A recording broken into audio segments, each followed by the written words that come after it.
I am Brian Mays.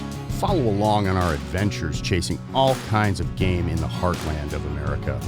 Our passions run from the Northwoods rivers all the way out to the wild and wide open prairies. We are untamed, and wild is all we chase.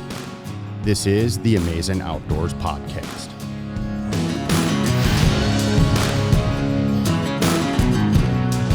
Oh, that's a ski, dude. That's a moss ski. There's one on the tree right there. Oh, there goes another one.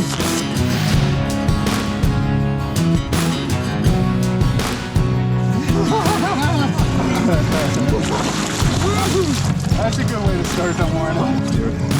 I'm gonna drink some of my beer quick.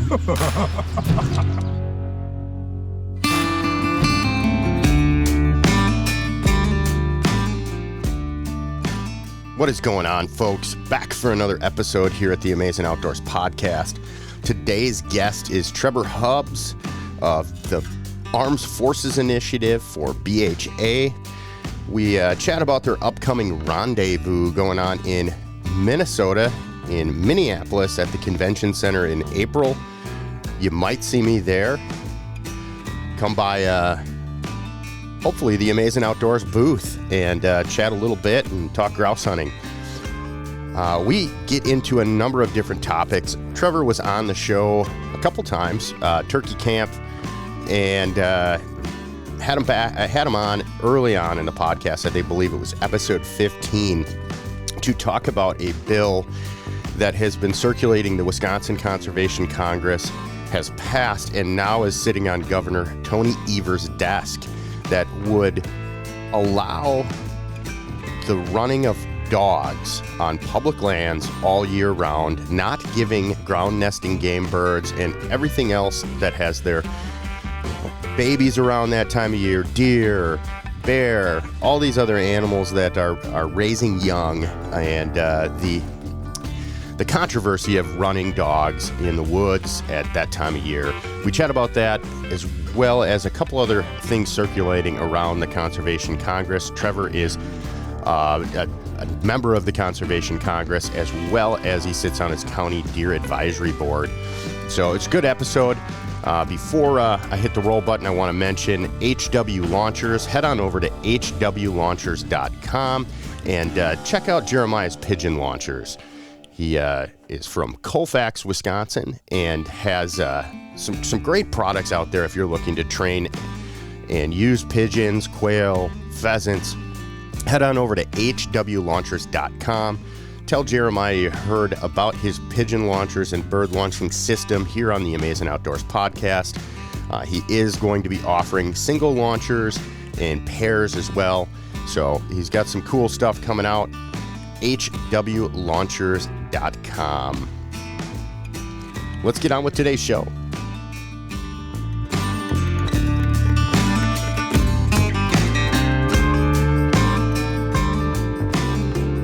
Well, Trevor, I'm glad to have you back. It was great visiting with you at Pheasant Fest this past weekend. Trevor Hubbs, BHA, Armed Forces Initiative. You've got a number of other little titles that you could claim. You know, board member of the Wisconsin Sharp-tailed Grouse Society, Conservation Congress in Wisconsin, committee guy. Like, you know, I don't know. You need all those abbreviations after your name nowadays. I know it gets ridiculous quick. That's if anybody wants to take anything from that, just take out how easy it is to get involved if you have a couple extra hours a month. Like that's because most of those are volunteer positions. Like, is that all? Just a couple extra hours? That's it. That's all you need. Well, welcome back to the show, man. I appreciate you making time for me tonight. And there's a couple things that after chatting with you at Pheasant Fest, I said, let's do this again. So number three times on the show. You've definitely been the most returning guest.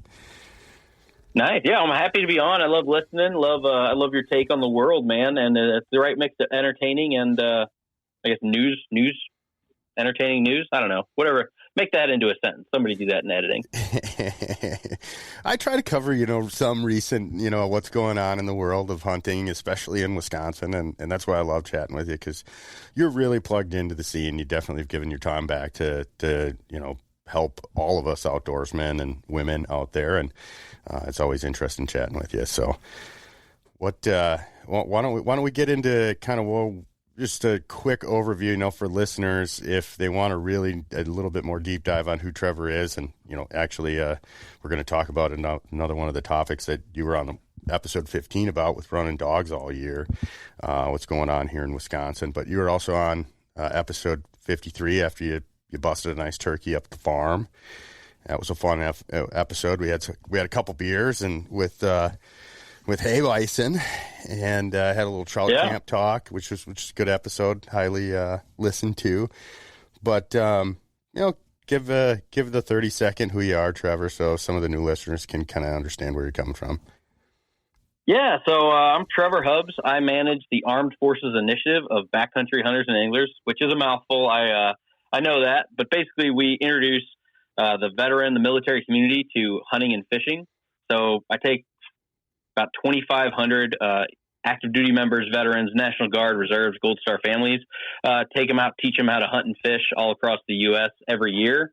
2024, we're taking out, we have 2,807 available slots, but and then in my free time, that's my paid position. So in my free time, I sit on the Conservation Congress for District 8 in Wisconsin, which is like the far eastern side of the state. I sit on the Migratory Bird Committee, the Bear Hunting Committee, and the Great Lakes Fisheries Committee. And what else do I do? I sit on the board for the Wisconsin Sharp-tailed Grouse Society. I do not have like an officer position on the board. I more just listen to ideas and give my opinion and hope not to upset too many people. I think that's about it. I sit on my local County Deer Advisory Committee, but I lump that in with the Conservation Congress. And that's what I do. Always giving back to the community, man. Not only, even in your day job, you're giving back to the community, and it's much appreciated. I did have a blast last year, taking a couple vets out, sharing a boat with, was it last summer?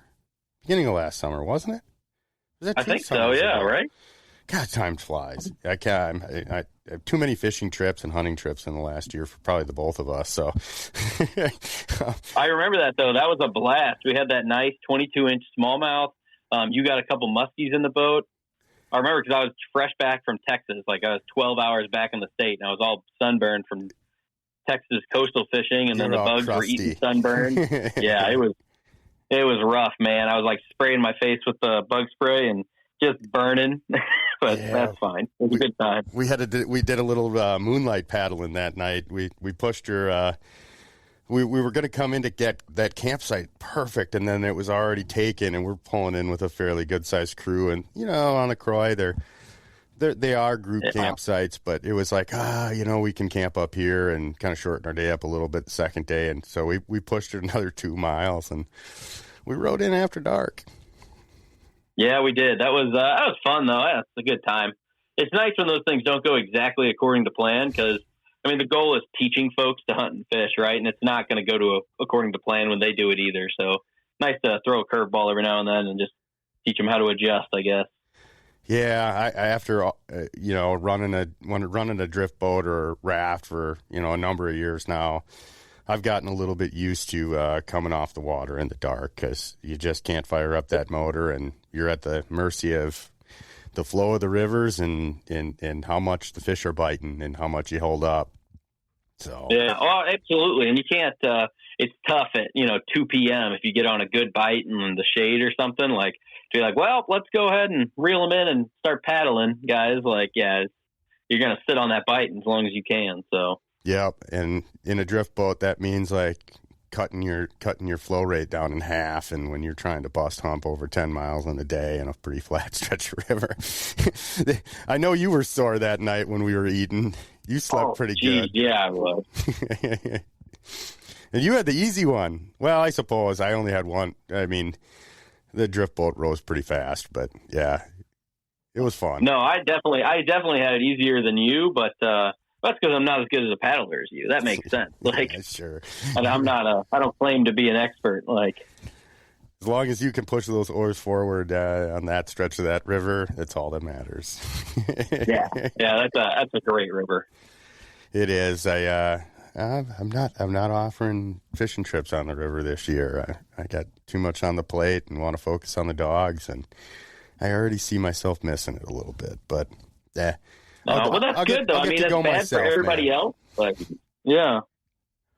Yeah, I think it's good for all my rough grouse hunters. Sorry, fishing customers. Yeah, you're gonna have to convert and come chase roughies in the fall. Nice. That'll be fine. So, I wanted to chat a little bit at first. You guys, BHA has a kind of big event here, and I think it's kind of first time it's been out of Montana. If I am recalling our conversation out at Pheasant Fest. Yeah, I mean, it's definitely the first time out of the Mountain West. We've done it in Missoula, we've done it in Boise before. Okay. But definitely like the first time, like west of the Great Plains, if we kind of put that in the middle of the country. So I'm super excited about it. It is April 18th through the 22nd, whatever that that's Thursday, Friday, Saturday, Sunday.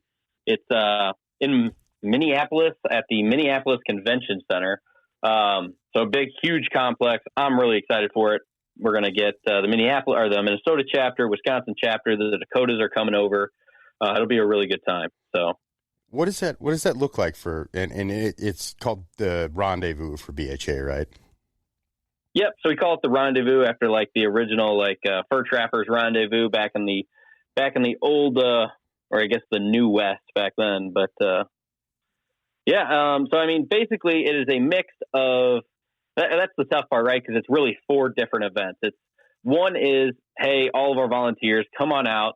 Let me thank you for all the work you did last year. Let me buy you a drink. Let me just really offer my appreciation, give you a little bit of free stuff, some swag, and just celebrate all the great work we did for public lands, public waters in the past year. And on the other side, we have like a little awards dinner where we thank politicians or legislators or journalists that have gone above and beyond for public lands, public waters. And then we also have this whole like learning platform where so all day you'll be able to pop in. Like I'm doing a panel. I'm leading a panel discussion on how to DIY Alaska caribou. But you'll have that all over. There'll be like a backcountry medicine class, and I know Orion Medical Consulting out of Sheboygan, Wisconsin, is putting that on. And I've taken the class. He's got a life size what's called like CPR dummy, but it bleeds.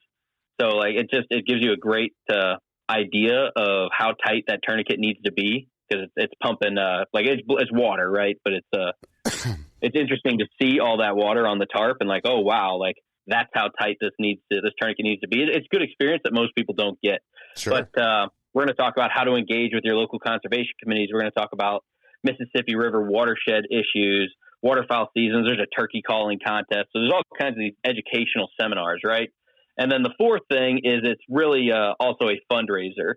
It's where I make most of my money for the year for our program, and we don't need a ton. I think our annual budget's like $356,000, which sounds like a lot, but comparative to like some other organizations that do the veterans outdoor stuff, like Project Healing Waters has like a $9 million budget a year.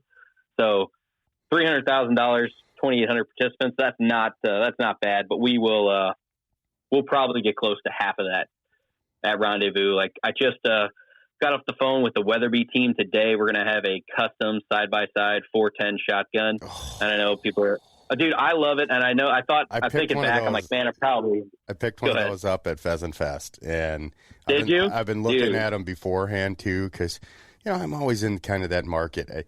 I have a kind of rule with guns. Like I have to be able to go out and replace it if I break it. And, I do eventually want a legacy gun, but at this point in my life, rough grouse hunting is pretty rough on firearms. And I just don't need a $3,000, $4,000 shotgun right now in my life. That's right where I'm at. And I like that Weatherby. It's got the replaceable chokes. It's going to have our logo kind of, like carved or like stamped. I don't know what they do with that wooden stock, but they're going to put our logo in the stock. And 410. So that's going to be really cool. Yeah, what's that? And it's in a 410 bore, like that's. Yeah, well, and I asked for that, and I'm thinking back, like, man, I'm going to probably kick myself. I should have asked for a 12 or a 20, but it's free. Weatherby's a good partner, and they donated it. And I really like the 410, but I grew up doing quail in Missouri. And I don't know, man. If this really looks, if it looks as good as I think it's going to look, I may have to buy one myself because I'm obviously not eligible to win that. But we'll have that. We'll have a couple other prizes. That's one of the reasons why I was so intrigued by Weatherby's, because they offer it in a 410. I love my 28 gauge, but you know, I don't have a 410, and I think they're, you know, with a good dog and, you know, being selective on your shots, there's no reason you can't shoot grouse and woodcock with a 410. Oh, absolutely. And the way 410 loads, how far they've come in the past, even 10 years, like people are dropping turkeys with 410s all day. Like there's plenty of competitive loads out there. I like the 28 as well, but I'm nostalgic over the 410. Like a lot of wing shooters, that was my first gun. It was a little break action single shot, like Sears 410. Nice. And my dad had to cut like 6 inches off the stock, which I mean, if you're a law enforcement officer listening, I'm not up on the gun laws. That may not even be legal anymore, but if it fit it, so it would fit me when I was 7 or 8. So you just cut it off. I think we're past the statute of limitations on that, probably. Good. Yeah. So I'm not law enforcement either, but I can't imagine they're going to track you down after this many years. Right? I don't know. I loved it, and I still break it out every now and then, just to for like dog training or something, get them used to the shotgun, kind of work your way up to that big 12 for pheasant hunting. But a nicer 410. I don't know what the right around $1,000 I think is the MSRP on that, like, but it is truly a nice gun. Yeah, and it's a nice gun that you aren't afraid to beat the brush with to get in the aspens, you know. And they got a straight English stock on the side by side, and I love my straight English. I wish my 28 gauge had a straight English. I oftentimes will, when I'm shooting bad, go to the straight English stock because I just shoulder it better, and I gotta put my tail between my legs and grab that 20 gauge, which it's not bad, but I just prefer carrying a little bit lighter gun, and so I've been definitely eyeing up that Weatherby, and it's nice to see that there's more people offering kind of that. I hate to say it, but in today's gun market, kind of a budget, side by side. Oh yeah, it is, and it's definitely a budget side by side. But Weatherby is working hard. I mean, it's made in Sheridan, Wyoming, and you can't really say that about many guns now. But no, about being made in the U.S., and I like that. So yeah. So they got kind of a big event going on, like. Where can people, I'm assuming there's tickets to get in. You mentioned something, too, that, you guys were looking for a few vendors yet. So, give us a little bit of where people might be able to get more information and kind of what you guys are looking to help fill out that event. Oh, yeah. No, good call.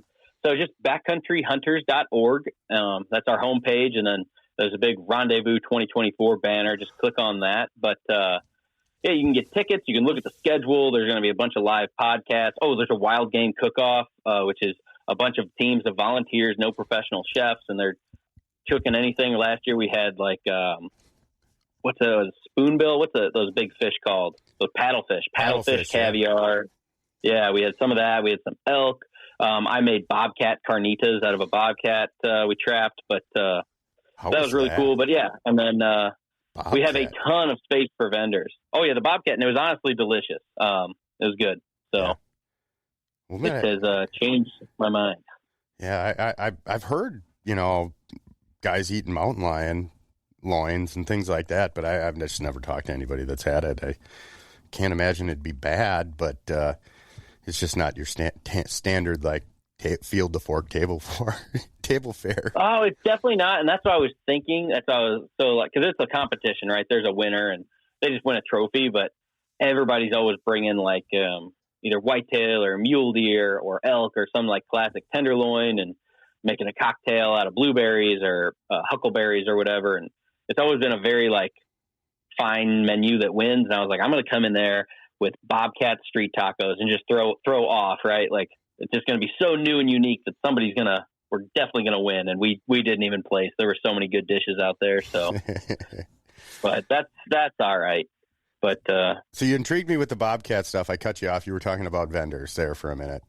Oh yeah. So, initially we were at the fairgrounds, which is more our scene, right? I mean, it's public lands access organization. So we're definitely more of that. Let's go camp. Let's figure it out. Let's maybe hit the walleye run that time of year.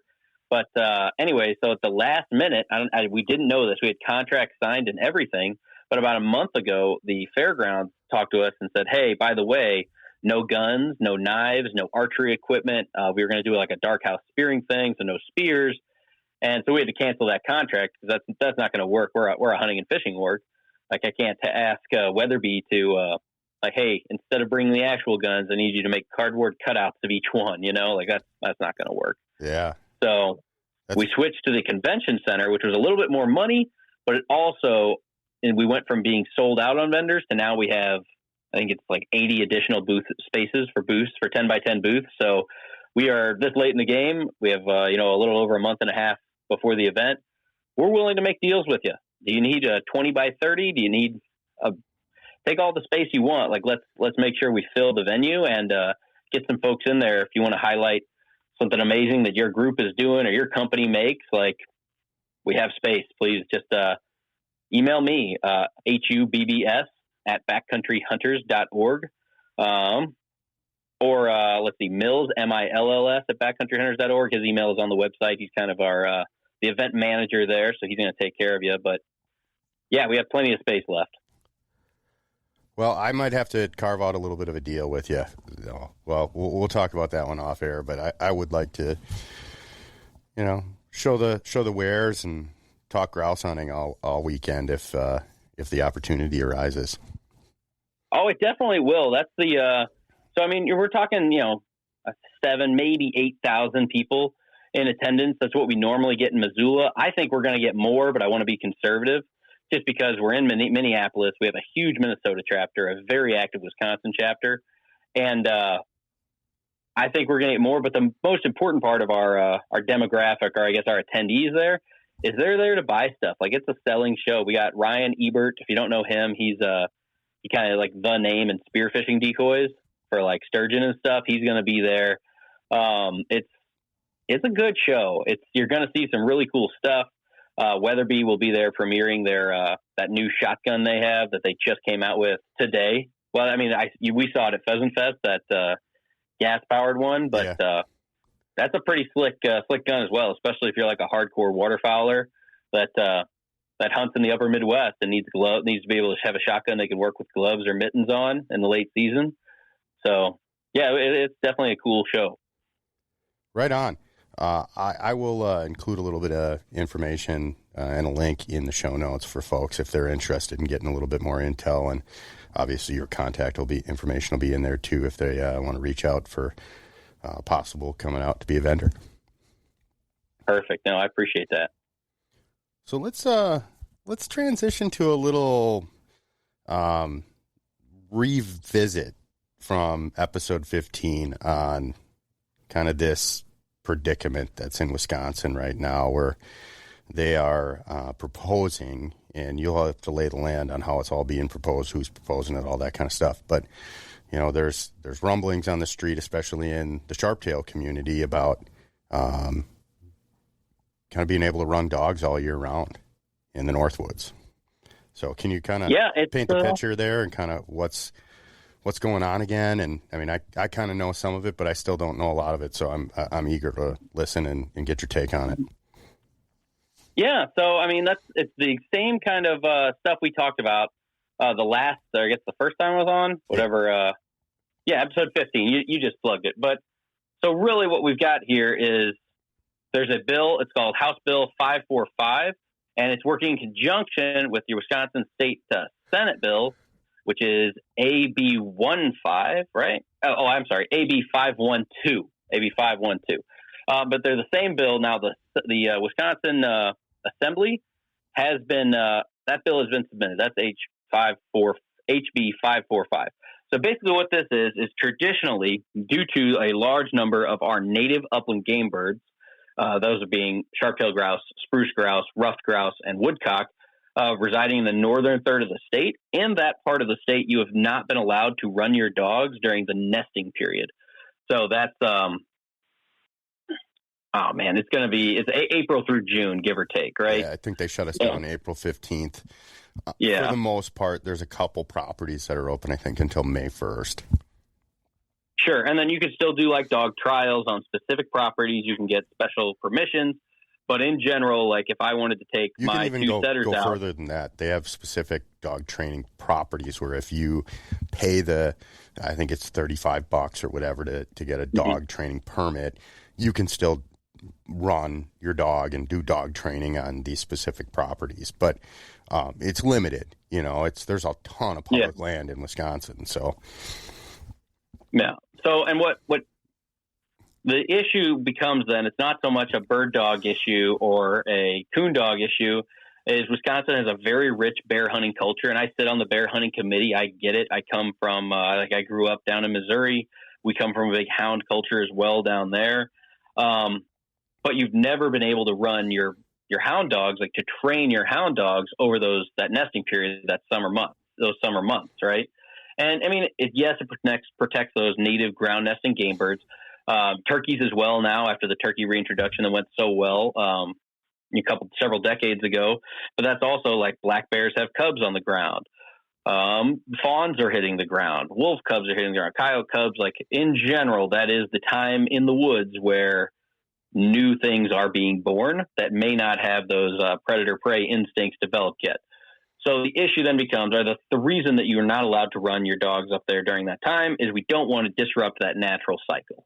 The biologists at the time, conservation wardens, Department of Natural Resources decided there's too much at stake. We're not going to allow the free running of dogs during this time without some special considerations like we just talked about. So House Bill 545 removes those considerations. So if we go back, if you wanted to pause this and go back to the last episode, all these game rules in Wisconsin go through the Wisconsin Conservation Congress first, or they're supposed to. So, and the reason for that is, I know, like with all the stuff you probably have seen in California or Colorado or even states like Washington, you're thinking, well, that's ballot box biology, and Steve Rinella, Meat Eater, tells me that's wrong. And generally, I would agree with you. So the Wisconsin Conservation Congress is a body of government designed to eliminate that, let's call it just an uninformed opinions influencing legislation. So what that means is, let's say we don't have a Conservation Congress in Wisconsin. Trevor, that's me. I decide I'm uneducated, and I decide that I don't think we should ever be allowed to trap bobcats again. And I know a state senator who works at the, tax attorney office in town, and I say, hey, Greg, or whatever his name is, I wrote a bill. I don't think this is right. And I convince him. All of a sudden, that bill is on the floor. Like, it's just in there to be voted on by everyone. And if I get enough anti-hunting folks behind my bill that influence enough senators, it gets passed. Now, that can't happen. That does happen in Colorado, happens in Washington, can't happen in Wisconsin. So all wildlife-related or natural resource-related bills have to go through the Wisconsin Conservation Congress first. So what that is, it's a bunch of volunteers, and they represent their county and their district. They're voted on by their peers, hunters, anglers. Every spring, there's 2-year terms, there's 3-year terms, and then they get put on committees, and then they serve in the general Congress. So said my committees earlier, so I'll sit on a couple hearings for bills related to those committees a year. And then this spring coming up, we will have a general Congress meeting where we list all the proposed rule changes for Wisconsin, and we either vote to approve or vote to deny based on what we believe is in the best interest of the Wisconsin sportsmen and women. So at that point, 2021, what would become House Bill 545 got passed through the Wisconsin Conservation Congress. It was a very close vote. It was tight. I personally believe the question was a little ill-informed, but now here we are 3 years later, and it is now in front of the state assembly. So the system is working like it should. I would be very hesitant to pass this bill. So right now the bill did pass through the state assembly. It is on the governor's desk for comment. So let's see. The bill is not specified. The bill has sent on the next specified bill to the governor. That means it is technically on the governor's desk, but the governor can still he has 6 days, not counting Sunday, to sign or veto the bill. If he does nothing after 6 days, the bill will automatically become law. So, so he has to do something with it. Exactly. But, right, the governor can request this bill specifically by name So, because right now it is, let's see, I'm sorry, I'm trying to track all my notes here. So, Yeah, no worries. Right now, I want to make sure it's exactly right here. But so this bill passed the state assembly on its way to the governor's desk, but it doesn't go to the governor's desk until it has like a group, right? So the governor could call and request it to his desk, but they're waiting to send it to his desk until the Senate partner bill, that AB 512, goes through. But the state Senate is holding AB 512 based on what happens with the House Representative bill. It gets a little confusing, but basically, right now there are options legislatively to avoid this free running of dogs in grouse habitat, turkey habitat during this very special time of year, is that the governor vetoes it. So, let's see. What's your take on that? I mean, we have, I would say, I don't want to get into right or left politics here, but Wisconsin has a Democratic governor. He tends to lean a little bit more environmentalist on these types of issues. Do you have any pulse on are you hearing anything on what might happen? Because this is going to happen in short order. You said 6 days. We're recording this on the 5th of March. So when does that have to be, and when would it become law if he just doesn't do anything with it? Yeah, so if he does nothing after 6 days, the bill automatically becomes law, but we're still in a holding platform because they don't have to. The House bill, it's been voted on and passed by the House, right? They don't have to. It's not as soon as it's voted it goes to his desk. That is the next step, but they can hold it until their last day on the floor, which is I think it's like April 3rd. It's either the last day of March or April 3rd, whatever that Friday is. So officially, I can just check my calendar. It's right in front of me. Let's see here. Yeah, so April 4th, which is the Thursday, would be the first day that it goes to his desk. So there will be no action, whether he does it or not, until April 11th, which is the 6 days after the 4th, excluding Sunday, unless the governor specifically calls and says, hey, I want the bill now. Sure. Right? So we still have until April 11th, really. Well, anytime between April 4th and April 11th to send letters to the governor. I know the Wisconsin Sharp-tailed Grouse Society sent a form letter to all of its members and all of its supporters opposing this bill. Now, to be clear, I sit on the committee for bear hunting. I am a bear hunter. I've had several published articles in various magazines about hound hunting in support of it. I think it's a great part of being an American sportsman. But I also sit on the Wisconsin Sharp-tailed Grouse Society board, and I'm a bird hunter, and I run 2 Irish setters.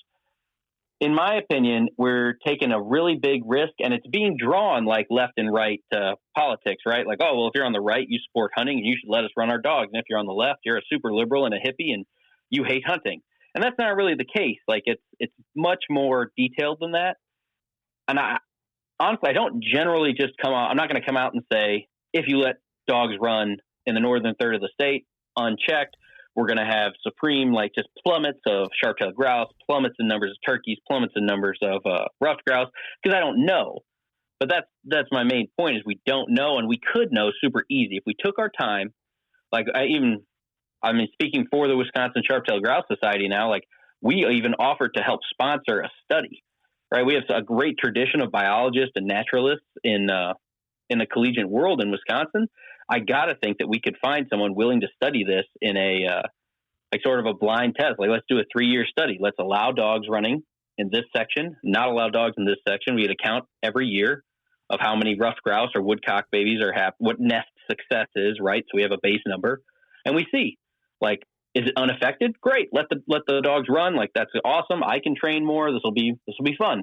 But if it is affected, then we need to do some more research. And I just think, we have access, we have funding, we have people willing to do the research to make sure that we're not making a mistake that will jeopardize the resource, and we're just rushing into something because we get all excited about running our dogs. And as someone who owns dogs, I get it. But my take is it's just it's very fast. And I know you're thinking, well, 2021 to 2024, like that's a lot of time. That is a lot of time. Like had we started the research in 2021 with the Conservation Congress, we'd be done by now. We would have our 3-year study with at least some data that shows, hey, I know back in 70s, 80s when they made this rule, we thought it would affect ground nesting birds, but this study here that we just finished in 2024 through University of Wisconsin says it won't affect them. Oh, okay, cool. Now we at least have some numbers, right? I just don't like making decisions based on emotion or based on feeling. I like to look at data, and I tend to trust biologists. So that's my take on it, kind of seeing both sides. I just think we're just rushing into something that could be terrible, right? I mean, we're already talking about less than 2,000 sharp-tailed grouse in the north. Well, and you got all the other deer hunters up north bitching and moaning about no deer in certain areas. Exactly. I don't know what things I have to imagine that it would be also a little bit more dangerous from a houndsman standpoint to be running my dogs during that time frame as they do, letting those dogs run as they do, considering that wolf pups are a lot younger. We already have a lot of depredation each fall with wolves and hound dogs. It's a tough deal because I'm a firm believer of having the ability to do something, and the community, the people who are in that community, need to police themselves. But at the same token, we have also proved that our hunting community has a hard time picking up trash. We have issues that we shoot ourselves in the foot on. So there has to be, in my mind, a balance struck. And it seems, as a novice looking into this issue going on in the state, that there's one side that is pushing really, really hard and not listening to some of the precaution that's being, the red flags by people who are being, trying to throw this up. There is a lot at risk. I think that there is a potential for depredation from the houndsman standpoint, their dogs, on wildlife. They do have an extended season. I believe they get to start running hounds earlier than if I wanted to go out and run my bird dog on wild birds. No, absolutely. They can be running hounds in July, like 1 week after that June timeframe ends. It's they have their bear baits set up. Bears are coming into the baits, and they can start a hound, and the training season is what they call it, and run that bear trail with their hounds and get those dogs some good practice. So when the season comes in there in September, they're ready to go. And I fully support having well-trained hounds. I understand that's the point of hounds. Like, it is a bond between man and animal, and having well-trained hounds is a key to make sure you're taking mature bears in the safest and most regulated way possible. Like, I'm not against having well-trained dogs, but I don't want to say it's a touchy subject. I think it's easy to rush because we get so excited because it's not very often that as sportsmen we get another opportunity, right? Like when they close expansion of the things we love rather than contraction, And I want to make sure we do it right, because if we allow this expansion and it goes poorly, right? Like we see a big die off in turkeys or rough grouse or woodcock or whatever critter is on the ground at that time, or deer, then they're going to take it away and we may not get a chance to get it back. Or, let's say completely unrelated, we want to open up the rough grouse season for an additional 9 days or whatever it was when they closed it because of West Nile. Yeah, right? I was going to ask you about that too. I had a little note to ask you about any mutterings in the Conservation Congress about getting that back. So I have not seen any mutterings about getting it back, but just like, I'll use another example even closer to home here. Like the sharp-tailed grouse numbers in Wisconsin have far exceeded where they were when they canceled the season. Like, we've been doing our research, we've been adding habitat, like really working at getting these birds back to a space, and all the work we're doing is paying off. We have so many sharp-tailed grouse that we didn't have before, but it's a very long road to getting that season back. It's not as simple as getting the numbers up. to where they once were. So in this case, if we get this opportunity back to run our dogs and it goes poorly, that's just ammunition for folks who are actually against hunting in all forms to say, well, we let them try this and it didn't work. They messed it up. You see, hunters can't be trusted, yada, yada, yada, or something like that. And that's not going to work out for anyone. So I would rather take our time, make sure we do it right, make sure we're protecting the resource and every piece of the resource than rush it and take a risk, an unnecessary risk in my mind. Yeah, I would agree. I mean, my vested interest is to not let them do this just because of the ground nesting game birds. I mean, I carve a living out of rough grouse and woodcock, and sure. You know, it just does not comply with my interest. Now, they do get to run in July, and you know, so my interest is more not so much of limiting the houndsmen, but if you just open up being able to run dogs all year round, I can tell you right now the professional trainers are going to show up.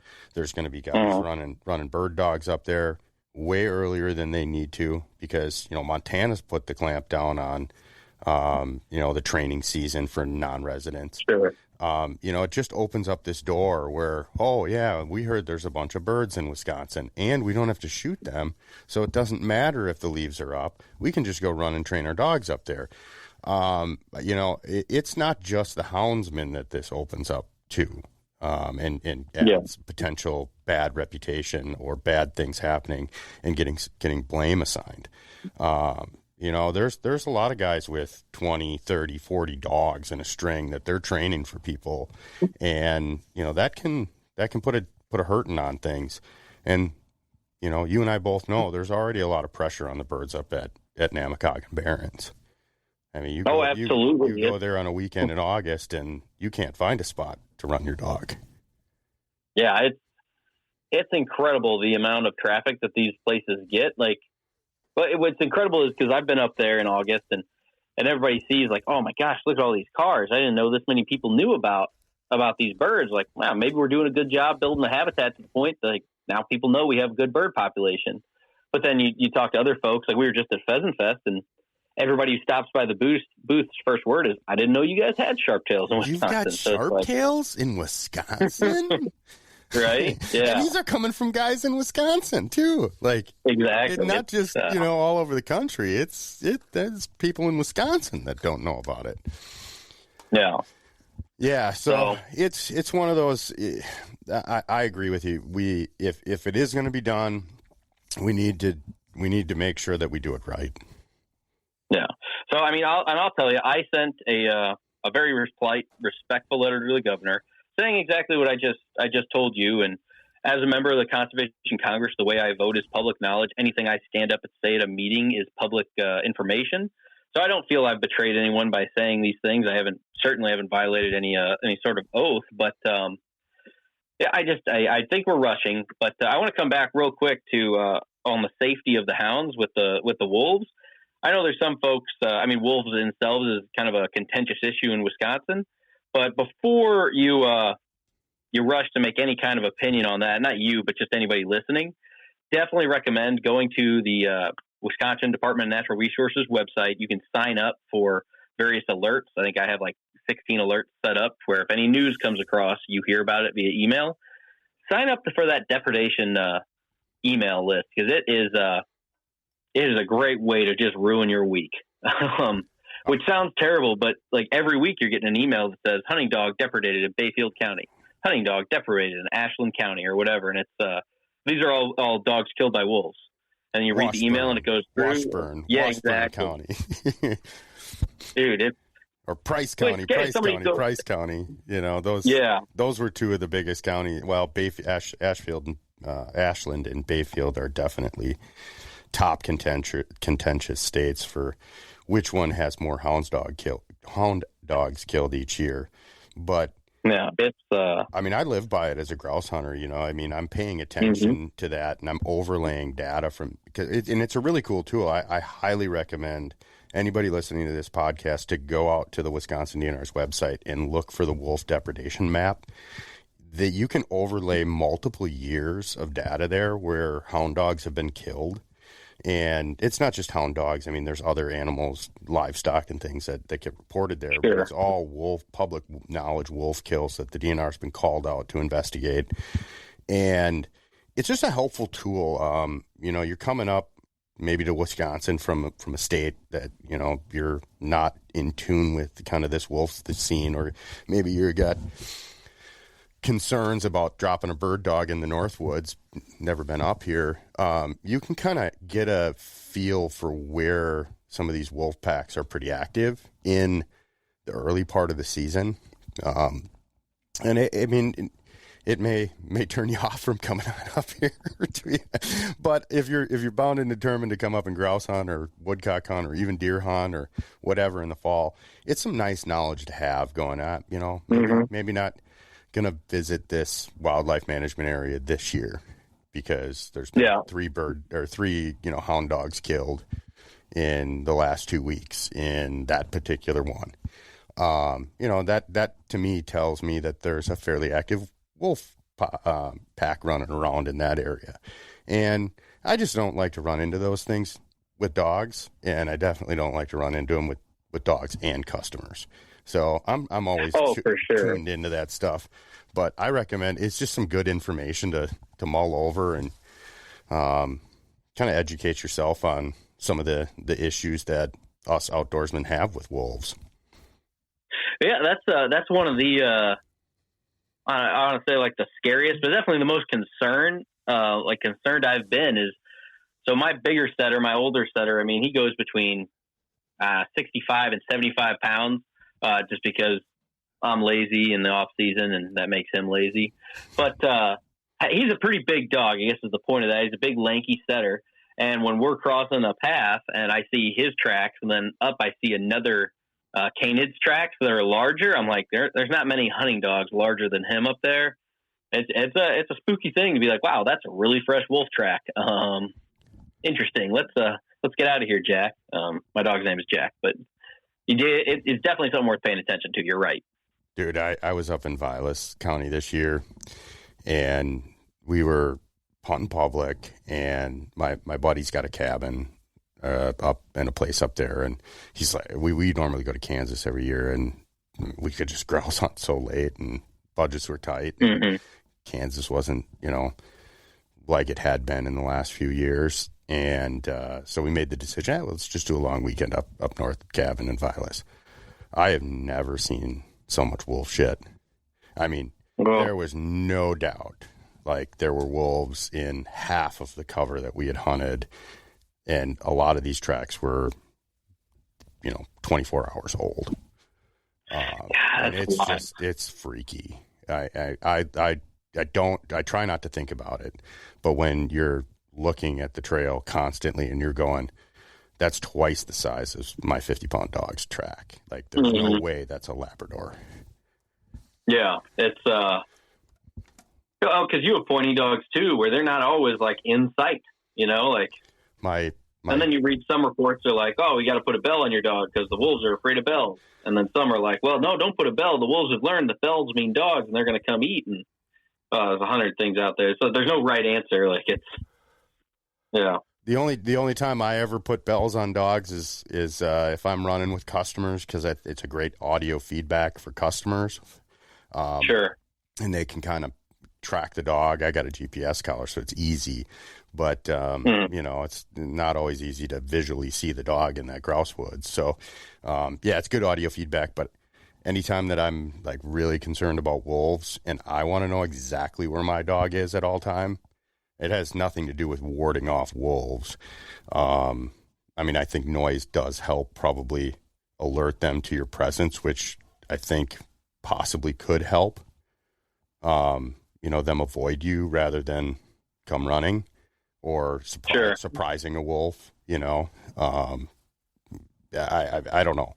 I don't really know, but it's more for my comfort. Like if I know I'm in heavy wolf cover or wolf country, it's like I need to know exactly where that dog is every minute. I mean, my Stella, my pup, she stuck a point at 153 yards up there. And that's a long way in the tag holders. That's Wow. Well, we weren't in the tag elders, but it was far enough for me.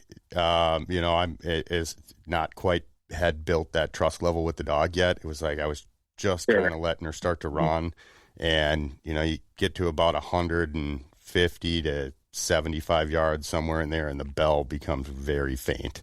And yeah, it was like 153 yards. All of a sudden, I couldn't quite hear the bell, and beep on the collar. I'm like, let's hustle, because like I don't hear anything, but I don't want that to be an issue. And there she is standing on point. Yeah. And 3 grouse get up, and my buddy and I whiffed both barrels at them. We let her down big time. Yeah. Oh, that sucks. Yeah. What are you gonna do? It's hunting. It's no, I definitely grouse will humble just about anybody. I am I've hunted a lot of places. Grouse, they're the king for a reason. Like, they're super cool to pursue, but Jiminy Christmas, is that some tough shooting.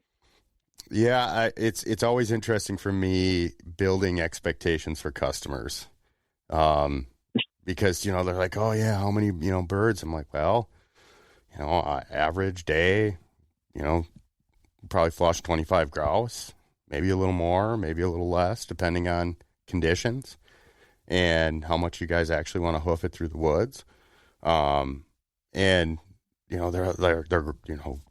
pumped. I mean, that's good bird numbers, right? But it's like, how many grouse have you shot? Well, I've been up once and got one. I'm like, well, you could probably put your expectations around there, because this isn't a game that I count birds in the bag. I count how many birds we find. Dude, that's you start like just shooting at the sound, like, just because you're so frustrated. Like, well, I know I have, like, at the end of the season, you're hearing birds, or like you can almost see them, and it's like, golly, it feels better to have at least taken a shot than not. But it's frustrating at times. It's also super rewarding then when you get one. Like, you drop it, like, it heads straight up over the canopy and picks a direction, and you get to knock it down through the aspen there. Like, dog gets a retrieve. Like, that's very rewarding. I've yet to have a customer come up and bag a limit. I've gotten 4 plenty of times. This past season, I only did it twice.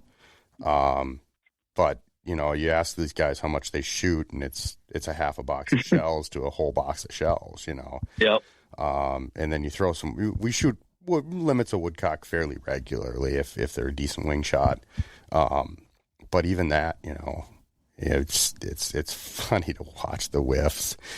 It gets a little frustrating sometimes, especially with guys that grow up down in where you're from. Sure. Coming up from watching a covey rise and picking out one bird, and it's like, dude, you can't wait. Like, you get a flash at that bird, you put your gun up, aim, and shoot. As long as you're safe in your shot direction, like, you better spray ahead, man. Dude, that's the it's like, growing up, like, everybody used to, I don't know, that's common. Like, you go to a diner in a small town, and folks like talking to each other, like, wow, if you can hit a quail, like, you can hit pretty much anything. This is the best wing shots in the country that are hunting quail. And I took that to heart, being a young man, like, oh, well, I can go do anything. Then you go out to the prairie and you chase sharp tails, and like, oh, well, I can do that. Then you chase pheasants, like, yep, that's good. Like, quail are still high up. And then come to the Northwoods 5 years ago, and I got humbled bad. Like, oh, Lord, that's the thing. Yeah. I love it, though. Wouldn't trade it for the world, man. I got buddies in Kansas going, well, you just sell your house. Why don't you just come to Kansas? And it's like, dude, I'd have to be out of Kansas all of October. Yeah. Well, there's very few things better, like just the color contrast of the white bark on the aspens and the red leaves, and especially a little bit of a drizzle, a little bit of moisture in the air. Like, that's man, the Northwoods in October. That's definitely just an amazing spot. Yeah. So let's chat a little bit else. I mean, what else is going on? You mentioned Pike spearing beer at the Conservation Congress. There's a deer rifle deer season up. There's some veteran stuff. There's also some stuff with bait and bears. Like let's kind of bang through a couple of these quick. Yeah, no, I'm really excited. So we'll do the first one. So sitting on like the Great Lakes, I get to see quite a bit of fishing stuff. So last year, there was a vote to allow a limited spearing season of northern pike in Wisconsin. So we are the only ice belt state that does not have a spearing season for pike. Minnesota has it. The Dakotas have it. Montana has it. Michigan has it. It's a little bit of a black mark on our ice fishing record, the way I see it. And I love ice fishing. I think it's great. I've gone to these other states and speared pike before. It is not a gimme. It's super interesting. Just a really ancient kind of pastime. But so last year, had a bill to allow for a pike spearing season within reason, right? So we're talking size limits, daily bag limits. We could block off specific waters that are specific for like muskie. Like this isn't everybody with a pitchfork in their garage, get out and cut a hole in the ice. Like this would be a real legitimate fishing season with a structure and dates and everything. And that passed through the Congress. Now it was close, but it passed. So where the Conservation Congress as a full committee or a full, legislative body voted, we discussed it, seconded, passed, sent over to the Department of Natural Resources for the Department of Natural Resources to figure out the best way to make this happen for the citizens of Wisconsin. So then we hear nothing, and get an email last week from the fisheries biology team on the Department of Natural Resources saying, I think there's just too much risk that someone spears a muskie by mistake, and we're not going to push forward that bill or that suggestion for a season, which is not how it's supposed to work. You don't really get to pick and choose, like, as the Department of Natural Resources, like your job is to figure out the best way to make it happen, whereas it is the Wisconsin Conservation's job to vote whether to look at it or not. Now, the governor could have turned down that bill if it got to that point, or the National Resources Board could have turned it down. But the Wisconsin Department of Natural Resources job is to say, the citizens have voted for this. How do I make it the safest or most effective? How do I add this opportunity while also maintaining the fisheries habitat or the fisheries population targets that we've decided as a scientist that we need, right? So it's interesting that they just more or less ignored it. So it's on the ballot again. We are going to have another ballot in our Conservation Congress vote on a spearing season for pike. And again, we'll close like key musky waters, so there is no chance of a mistake. We'll put a fat fine on accidentally spearing a muskie, to where, like, if you put a $5,000 bill on accidentally spearing a muskie, then I don't care how excited about that pike you are, you're going to make sure it's not a muskie. There's not a lot of dudes that can afford that ticket. We'll put size restrictions. Like, there's a lot of ways to do this that doesn't adversely affect the muskie population. And anyway, so that's up again, and I do think the Conservation Congress is going to approve it again. So then it's on the DNR. If it gets approved through the Congress this spring at our spring annual hearing, the DNR is going to have to look at this season structure. Like, we'd be happy to help on the fisheries committee. We could connect you with folks in Minnesota, the Dakotas, Montana, Michigan. Like, we could find places that do this. And let's take the most restrictive pieces from each of these four states, build our regulations. Like, that's fine.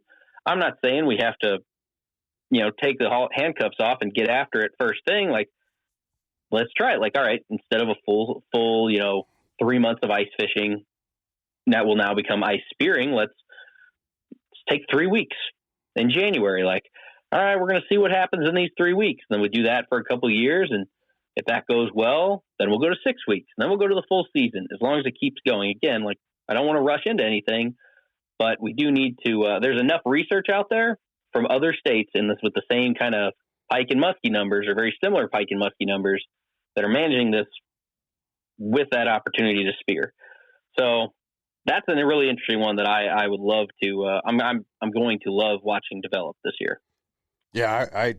I've been kind of waiting to hear on, what was going on with that, because I knew it got passed last year, and I kind of figured, there'd be information about a spearing season coming, and it just kind of like stalled out, and I never heard anything this past year on it. So it's kind of interesting that you guys are going to push for that again, and I kind of understand now why it never developed.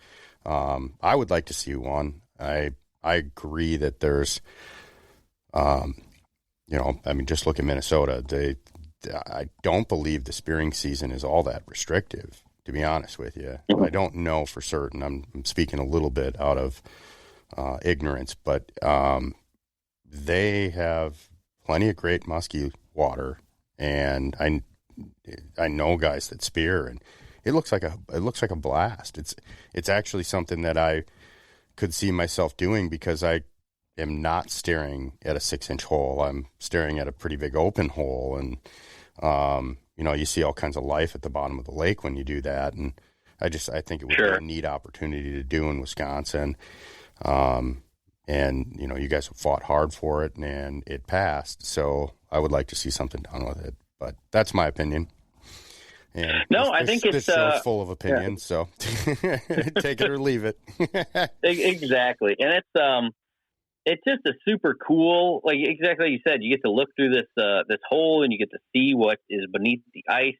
Perch are going to swim by, walleyes, whitefish, bass, like all these other cool stuff. And like any season, like the biggest difference is once you throw the spear, once you connect that spear with a fish, is you can't take it back. There is no catch and release spearing. Yep. You know what I mean? So like the regulations in Minnesota they are strongly geared towards those like hammer handle pike, or those smaller pike. Those pike that are not adding a significant amount of eggs or milk to the population, right? Versus those large, like you get a big 40-inch pike, it's putting a lot of eggs down there, and you could still spear something. And I don't want to quote the regs, but you could spear like one large one or two smaller ones. But I mean, I would be very supportive of something like that. Like I don't necessarily need to leave the shanty with a 50-inch pike on the spear, but those sub 18 or those sub 20-inch fish, like still pretty good eating. I like pickled pike. That's one of the things of this northern culture that I took away when I moved up here. It's pretty cool. I just think it'd be neat. And anyway, yeah. Well, I think that particular issue. Hopefully, we'll see some progress on it in the next year, and it won't be hanging, at least. Sure. So, the next one is real easy. There's a veterans waterfowl season. So, I'm probably the most excited about this, just because this one is mine. Like I'm the one who did the research, wrote and submitted this, and So let's see. So is this going to be an early season for veterans? Well, so it's active duty, military, or veterans, National Guard, reserves, and let me give you some history here. Really excited about it. Boom. So this is all mandated by, or not mandated. This is an option from federal legislation on the Migratory Birds Act. So, or not the Migratory Birds Act. Let me go here. Mill waterfowl. I'll pull you up the exact bill for you here. Should have had this already pulled up, but I did not think about it. The listeners can wait and build their anticipation on what you get to say. Oh yeah, yeah. So all right. So in 2019, Senator Hyde of Mississippi championed this federal regulation. So part of this effort of the what became like the Hyde-Smith Act, because those are the two senators that really pushed it, is 2 days are allowed to, not mandated, but are allowed to be allocated by each state specifically for military and veterans to hunt waterfowl. This legislation passed to show appreciation and gratitude to the service members, both past and present, to recognize that while in service or while training or whatever, they often miss hunting opportunities. So like when I was in the military, we would have, 3-week field operations. So like, let's say you do a 3-week field operation with 1 week back at home where you're catching up from being gone and living in the dirt for 3 weeks. Then you could have another back-to-back 3-week operation. Now over half your waterfowl season is just gone. So there's weekend, and then with the National Guard, there's weekend drills, and there's still deployments. We do training deployments to Germany and Korea and all kinds of stuff. Not to mention Syria, and the Navy is kind of always deploying. But anyway, you're as a member of the military, whether reserves, active duty, you've missed hunting seasons. So this is basically a way to make up for that without dramatically impacting or without negatively impacting the overall bird population. So it still has to fit into your state's migratory bird management plan, right?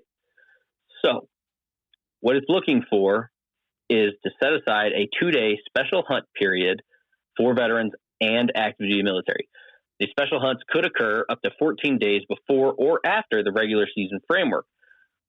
This would also be treated as a separate from and in addition to the annual firearm framework hunting season length. So as a state, you get X amount of days to offer a waterfowl season. And if you want to, you don't have to, but if you want to, you can have 45 days or something like that. Something like that. Like it's, I think you're allowed like 66, but you can't take them all. And there's like, you could do splits and you can do all kinds of like goofy stuff to help put your hunters on the birds as far as like the migration. Yeah.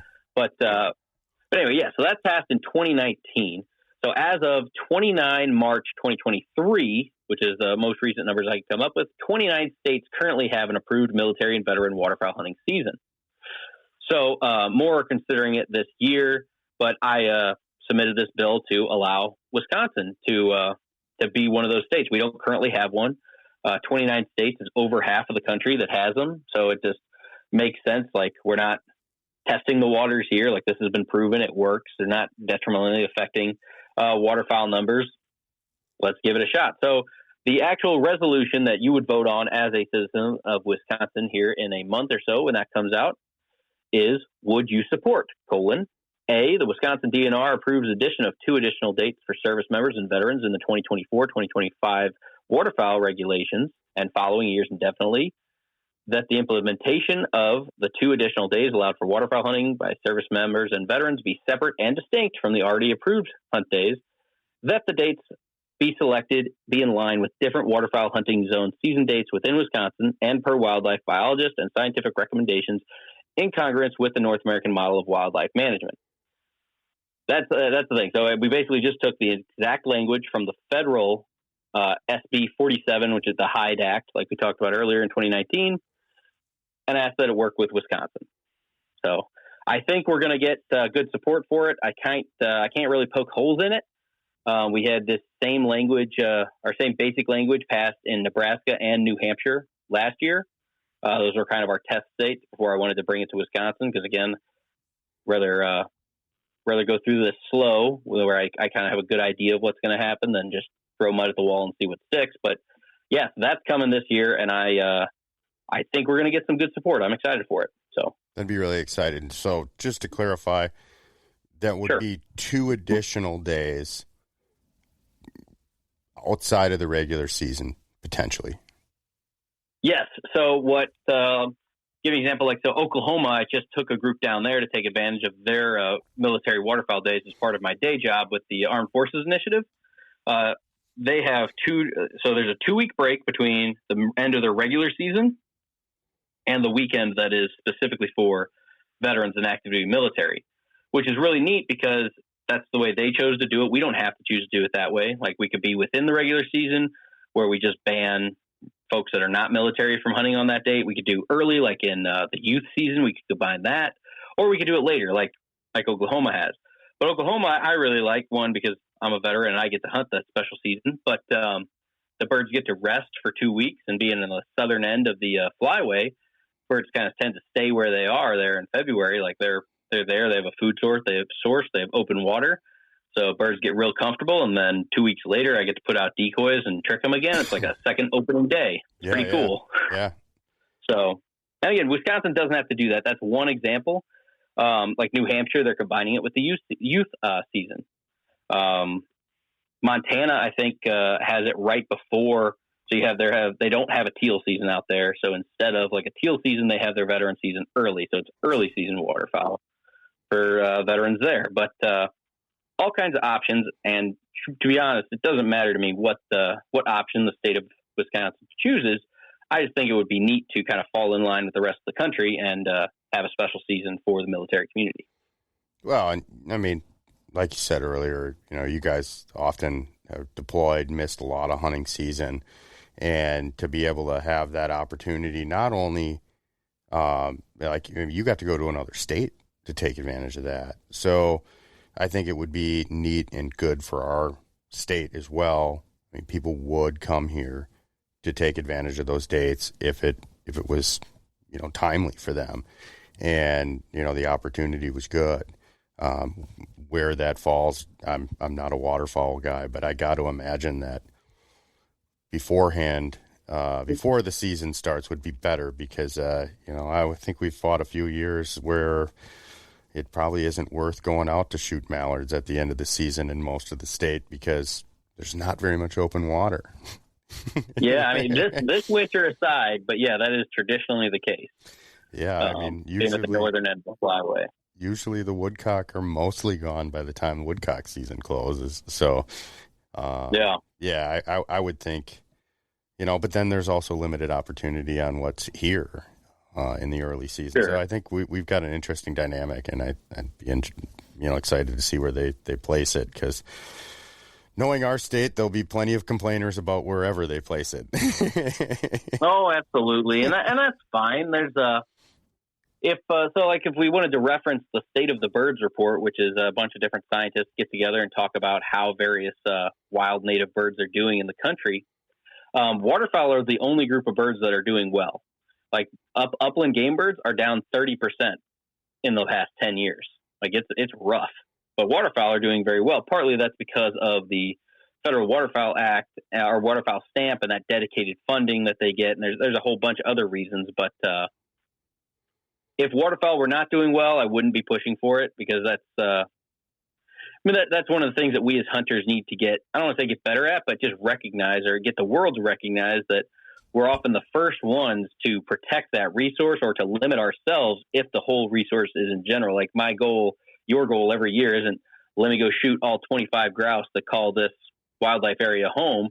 It's let me go work my dogs, let me enjoy the outside, and let me partake occasionally, but let's make sure that there are still grouse for the next generation, for the generation after that. Like it's, if you want, look back at the 50s and 60s, like my great-grandpa, my grandpa, there's too many folks that put up with, 2 duck a day limits for so many years to build the waterfowl population back up from the food hunting or what's it called, the commercial hunting days market to get hunting. To where we can shoot. Yeah, market hunting to where we can get to 5 ducks a day. There's too much has already been sacrificed. We're not going to, I would not vote to do anything that would jeopardize that. And I don't believe this bill does. So hopefully we can get enough support here that this gets sent through. Yeah, it'll be interesting to see what you guys are get accomplished. I have a hard time believing that it wouldn't get passed. Wisconsin does do a pretty good job for our vets, and we've got good resources. There's no reason we can't give you guys a day, or 2 days to go out and have fun.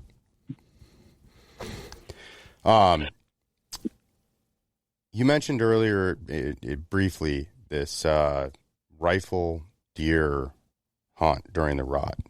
Can you kind of enlighten me on what is being proposed or what's kind of being talked about with that? Yeah, so we have an extreme example of a dichotomy here in Wisconsin, right? So whitetail deer are one of the few species that has really adapted to kind of human agricultural and just living trends in the past 50 years, right? Like, so we can go back to 1930s, 1940s, and Wisconsin, like if you wanted to hunt deer, you're going to the Northwoods because like these wild, they're up in the woods, they don't live around humans. But now deer have rebounded such to the point that you almost universally all the counties on the southern half of Illinois are over their population goals set by the biologists for whitetail deer numbers.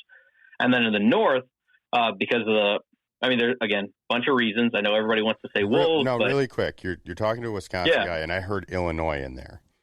You were referring to the southern half of Wisconsin, not Illinois. I'm sorry. Yeah, the southern half of Wisconsin. That's my fault. So I just want to everything just got thrown out the window. because I mentioned our arch enemy, the Illinois. But I got plenty of customers that come up from Illinois, and I'm driving a different blue plate still, so I can't I can't get too hard in. But I just wanted to make sure it was clear to the listeners. Nope. You're talking about Wisconsin, not Illinois, but the southern half of the state. So the jump back southern in. half of the state of Wisconsin has an overpopulation of deer according to the carrying capacity that has been determined by the Department of Natural Resources. Now, that's different from the northern half of the state, which, I mean, there was a pretty big push on social media to completely eliminate doe harvest in the Northwoods that was really kicked around. And that's one bill that jumped the Conservation Congress, didn't go through the proper channels and got pushed around and got a lot of attention. Really interesting.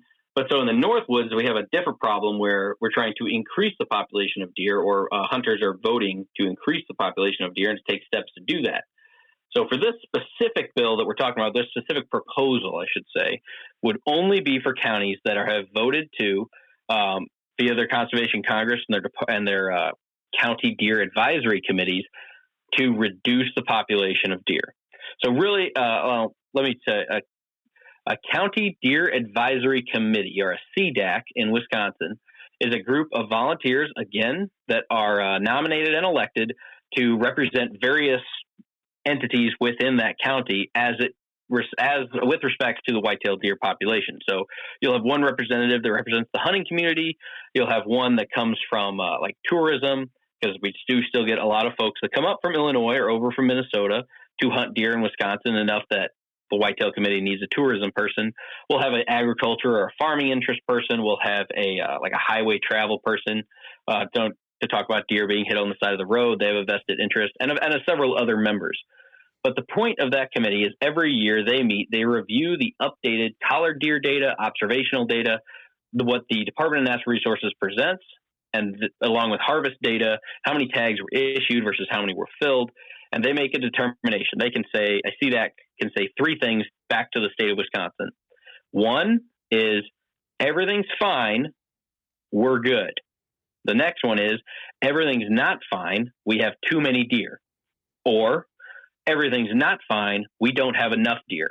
Now, the CDAC does not get to propose how we go about messing with those other two options, right? So if you submit everything's not fine, whether it's everything's not fine, we have too many, or everything's not fine, we don't have enough, the CDAC doesn't get to say, I think we should do blankety blankety blank. They just get to tell the state, hey, we don't have enough, or hey, we have too many.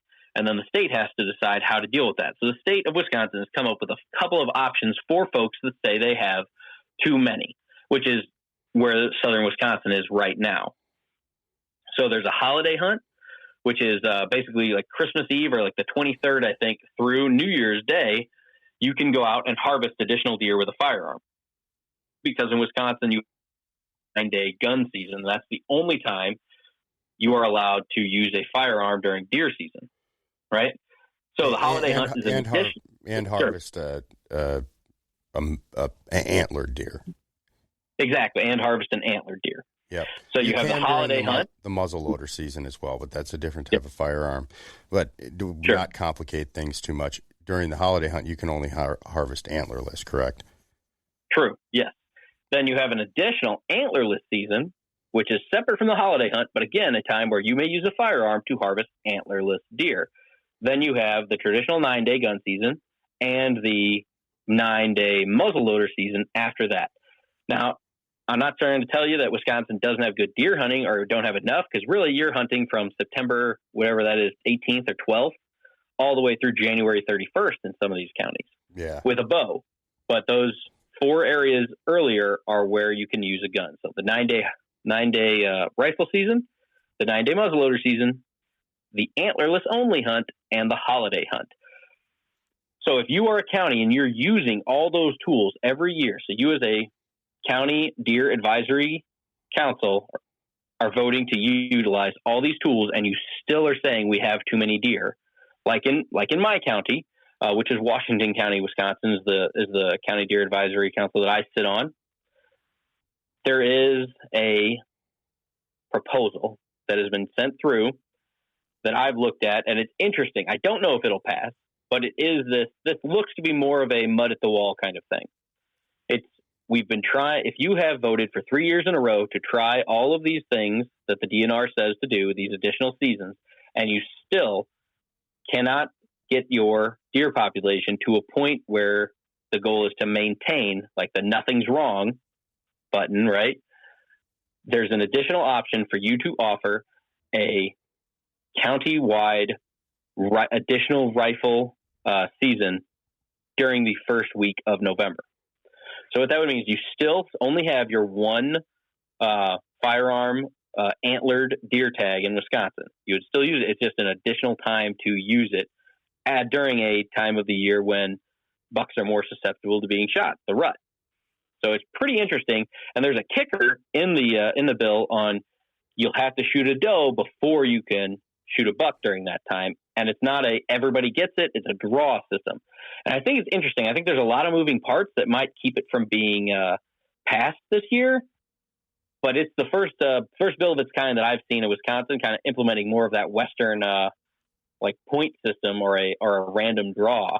Like if you put in for this, the example here is if you need to get rid of 4,000 additional deer in your county, you would issue a draw for 100 hunters. So however many people put in, they're only going to draw 100 for this additional opportunity. And it's an opportunity, not a tag. Because you're using the same tags you already have. You're just using them at a new time of year with a rifle. Interesting. It is. And it's hard to say anything besides that, right? It's like, I can't like poke a hole in it myself. Like a lot of moving pieces, but if you look at the social aspect, which we've looked at a lot in southern Wisconsin, is folks don't really want to shoot does, and we need to get rid of some does.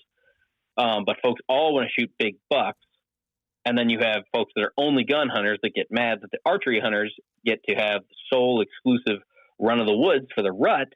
Like this does solve both those problems. Now, the backlash that I see would only be that you would have to have archery hunters during that time frame wear orange in a county that's using this option. I was going to ask you that.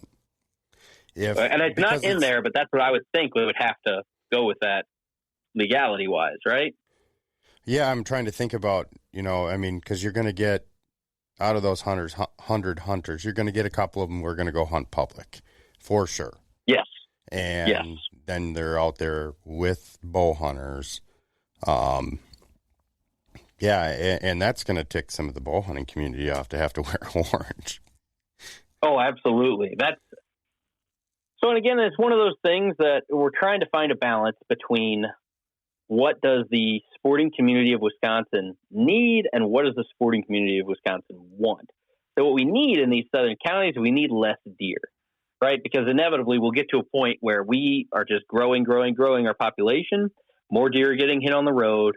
More deer are starving to death or are over-competing for corn or beans, and we have to do depredation hunts. Like in our county, we already have APHIS-style sharpshooters shooting over 80 deer in our county when leaving them, like just to manage the population.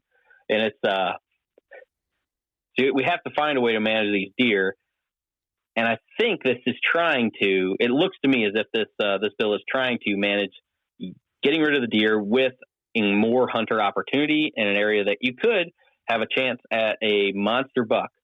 Like I know 2 years ago, bow hunting during the rut, I hunt with a recurve bow, so that's my own fault. If I had a compound bow, I probably would have shot this deer, and I don't know, I'm not good with deer measurements, but it was at least a 150-inch deer. It was a big deer, big-bodied, big antlered, very exciting, but he just was 40 yards. He would not come closer, and I can't shoot that far with a recurve. And if I had one of those gun tags, I could have shot that deer as long as I had already shot in a doe, as this is written. So I can see both sides of it. Like it's definitely going to upset people because what doesn't? But this is the first bill of its kind that I've seen come across that's kind of dealing with the overpopulation problem. Does that make sense? Yeah, and not, the whole earn a buck thing, man. You probably weren't up here for that, but. No, I mean, I've heard of it historically, and I know that people hate it. But it was a great program, to be honest with you, because a lot of your standard run-of-the-mill hunters during gun season, they would shoot the first thing they saw that had horns, because traditionally in this state, like, you only could get a buck tag. Years ago, you had to get a what the hell do they call it?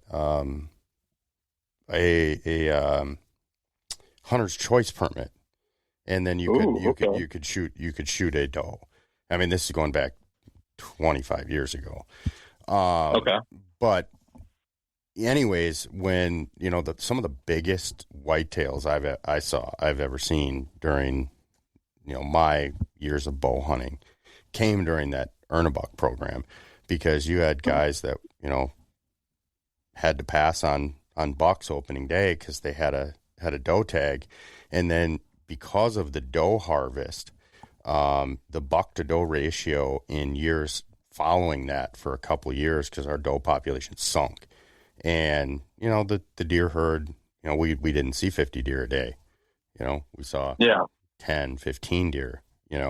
It dropped significantly, but it accomplished the county goals, and the quality and the caliber of deer that we were seeing from a mature buck standpoint at that point was some of the best I've seen. I mean, I've seen a couple bucks that have been over probably close to the 170 inch range, and they all came from that time frame in my hunting career. Yeah, so that's interesting. That's interesting to hear you say that, because I see that hunting with my wife's family is our deer hunting during the 9-day rifle season up here. I go with them, and they're all from Wisconsin, and they've lived up here and hunted up here for 80 years or something like that. And they're very much like, no, we'll never shoot does. We're only shooting bucks. All this, and it's the number of spike bucks they shoot at that camp is interesting. I mean, that's 80-90% of the rifle hunters. And that's part of the reason they have that, is to take a huge hit on the herd. I mean, that's why we have a 9-day rifle season. But the big bow hunters, they're out there. How many days a year they sit in the tree stand, and it's like how many does they take? A lot of them don't even fling an arrow because they didn't shoot their target buck. And I get, where they're at. Like, I don't have any problem with what they're doing, other than the fact that the big trend is to not harvest any does.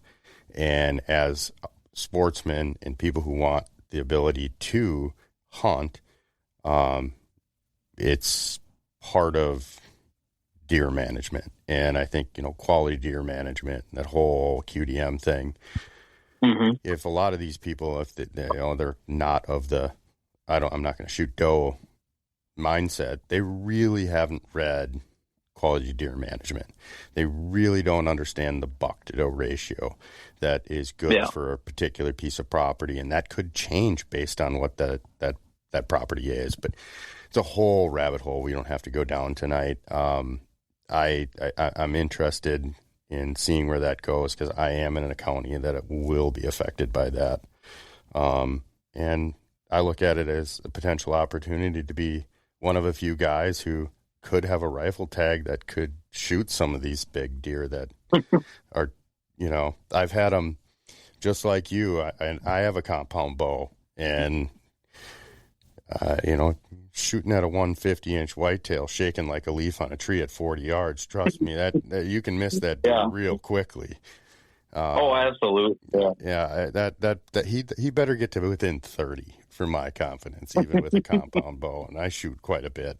I just want to make sure that I'm not wounding that animal. And absolutely, something like that has fooled a lot of people to end up on your doorstep that morning. So, I guess we can kind of, wrap up. There's one last thing I wanted to touch on. We're kind of pushing an hour and a half here, Trevor, and I appreciate you making time for me. But you mentioned bear bait identification as well as being up on the Conservation Congress. You want to just quickly touch on that, and then we can wrap up? Oh, yeah. Yeah, this is an easy one. This is so I sit on the bear committee, so I keep tabs on this bear stuff. This was another one that came across last year and was voted down by the committee. But I do see it coming back up again, is folks, or I shouldn't say folks, but it has been proposed that bear hunters or anyone running a bear bait site in Wisconsin must label that bait site with their Department of Natural Resources number.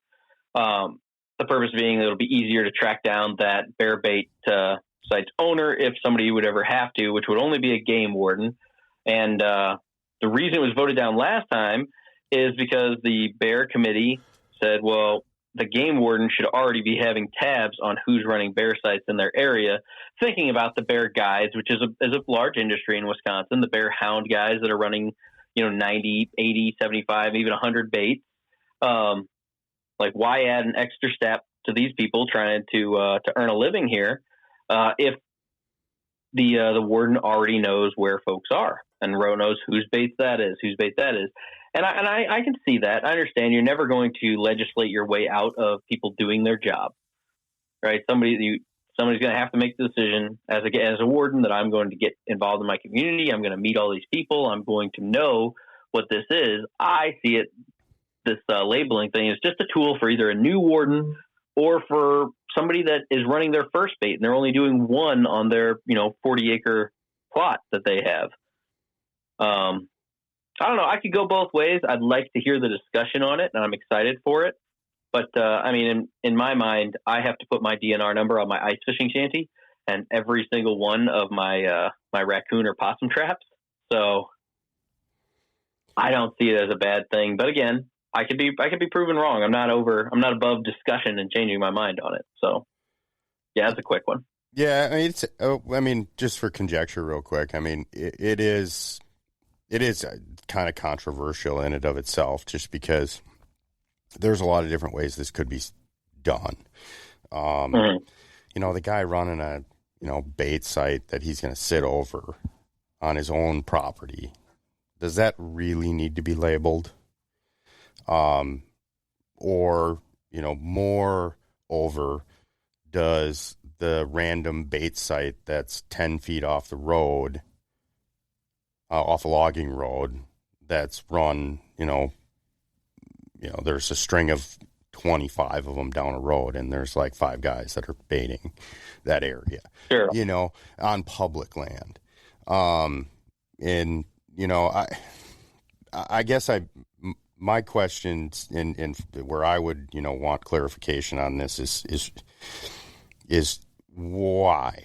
I understand that, there's need to be contact, but is there an issue at the state level where, this is being, it's been a problem for wardens? And I would like to hear that side of things before, we just say, hey, everybody's got to put a tag up. But Minnesota requires it, I believe, on public land. I don't know for certain if that's a requirement on private land. I do kind of have some private land spirit in me that, the warden can easily tell who's running the tax bill on it and track that one down. Sure. It's the public land bait that, you're going to have to sit there and watch till he shows up tomorrow afternoon. Right. No, and I think that's a great point that you bring up, right? Because this is not being brought forth by a warden who has like, hey, I really needed to get to this guy and I couldn't for 6 days or whatever. So that's a great point. Honestly, is I'd love to hear from a warden. I'd love to hear from the law enforcement community at the spring hearings on why this is a good idea or a bad idea. Because I just don't know. I don't know if this is something that's happened a couple times, or they wanted to get a hold of somebody and couldn't, or if it's really something that has never happened, and then is kind of a waste of the Congresses and the citizens of Wisconsin's time to talk about. I don't know. That's interesting. Yeah, and the other thing I think that Wisconsin has that's unique, and I could just compare it to Minnesota again with the baiting thing. Obviously, you can't run hounds in Minnesota, but we do have a bait restriction in Wisconsin that is rather restrictive, to be honest with you. I think it's 10 gallons of bait at one time can be on that bait site. All that bait must be contained within a natural,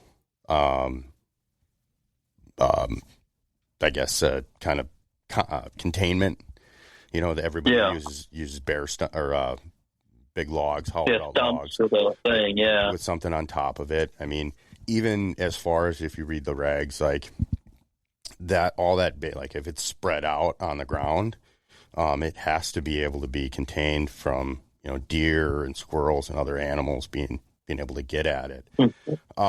So to again, I get to the question of why. I can understand if you're out there on, again, public land and you're dumping 500 pounds of bait and it's not constructed correctly.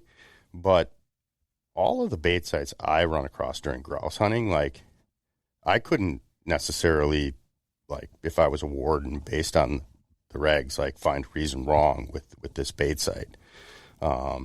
Usually these guys don't even put 10 gallons of bait in.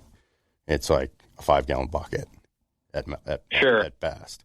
So I don't know. I would really want to hear the debate on that one. I would not just jump on the bandwagon and say, hey, let's make hunters do this. I've guided black bear hunters before. I know what kind of work goes into running a bait, and it's just another step and another thing in the process. And when you start running, you know, a string of baits like some of the hound guys do, that's an expense, man. I mean, no matter how you swing that, that's probably another $100 to $300 they got to spend for signage. No, that's a fair point. Yeah. I mean, they're already spending how many thousands of dollars on bait and dog food. So, that's a great point. I would like to see more of the why on that. It's just, has a warden had a problem? Has somebody had a problem? Like, if we're solving a problem that doesn't exist, then we should probably spend our time other places, you know? Yeah, I mean, you know, like maybe removing the requirement for an ice shanty that is not a permanent ice shanty on the lake to, you know, not have your license and all that information on it. You know, I do think that's a little bit over the top, but hey. This is an opinion show, so. Exactly. Oh, man. Well, we've touched on a lot tonight. Where do you want to wrap up with? Let's go back to the first thing, the Backcountry Hunters and Anglers Rendezvous. Just remind people, it's a great time in Minneapolis. You all should come. April 18th through the 20th, which is like a Thursday through Saturday. Great time.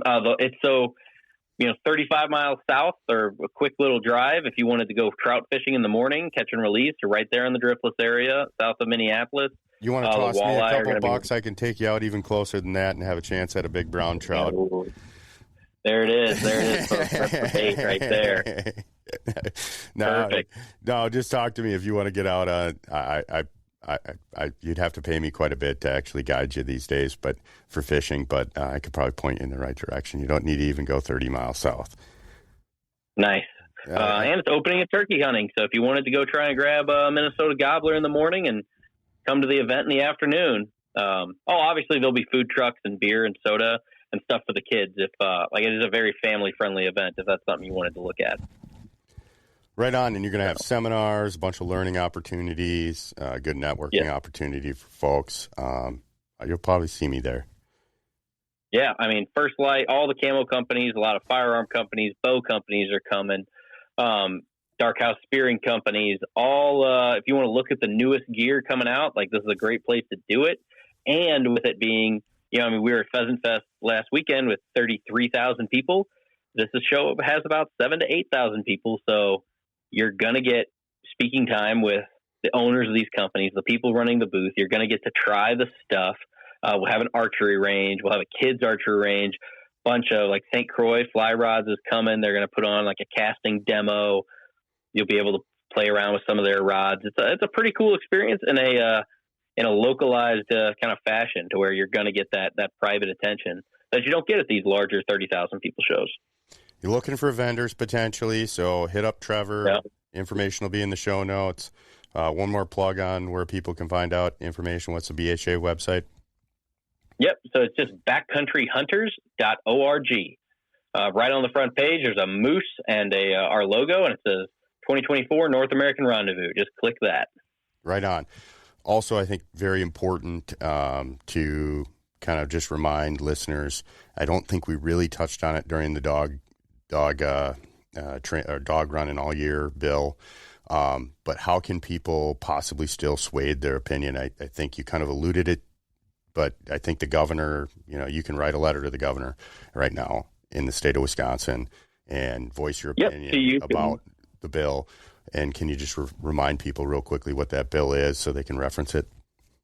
Yeah, so that's House Bill HB 545. And if you'd like a pre-done bill or a pre-done letter to the governor with the address and everything ready, you can head over to, you can just Google Wisconsin Sharp-Tailed Grouse Society. We have a letter there on our website that you feel free to change, feel free to edit, put your own flavor on it. But you can also just copy, paste it, and hammer in that address to the governor's desk. And it's not going to go to Mr. Evers himself. It'll go to one of his aides or something like that. But it's a voice. It's there. It's a voice. Yeah. And if we all voice our opinion, maybe we can shape the way and what he does with the bill. Yep. So it's, I just went to the website just to check. It's in the What's New section, which is the first thing you see when you're there. And, we're off. And if you'd like to buy a membership when you're there, we could always use that funding too. While you're out there, make sure you get your membership. Yeah. So, and that's all I've got, man. I really appreciate you giving me the opportunity to come on and talk. And sorry I'm not as entertaining this time as I was during turkey camp, but still fun. Yeah, we'll make sure we get you back on after I pump you full of a couple beers and kill something. Nice. That'd be great. I appreciate making all the time for me and the listeners tonight. Oh, thank you so much, Brian.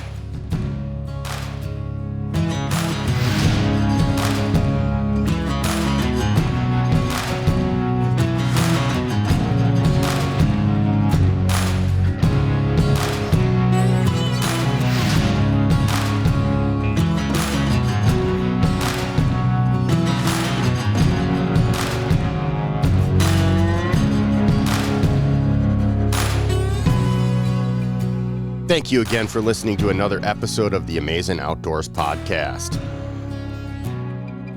Please go out and join your local conservation groups. Get involved. If you're in Wisconsin, try to run for a spot on the Wisconsin Conservation Congress. You can also run for a spot on your county deer advisory board.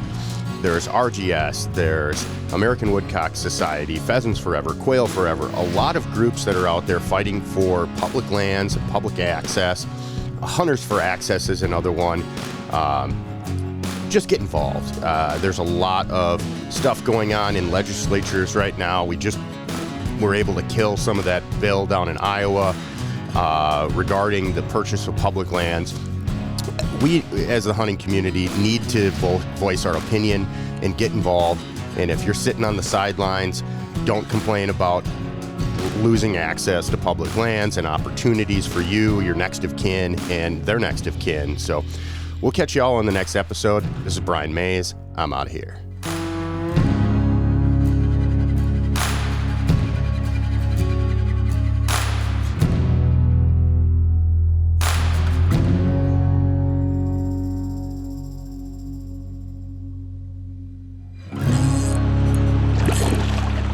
Here we go, right here.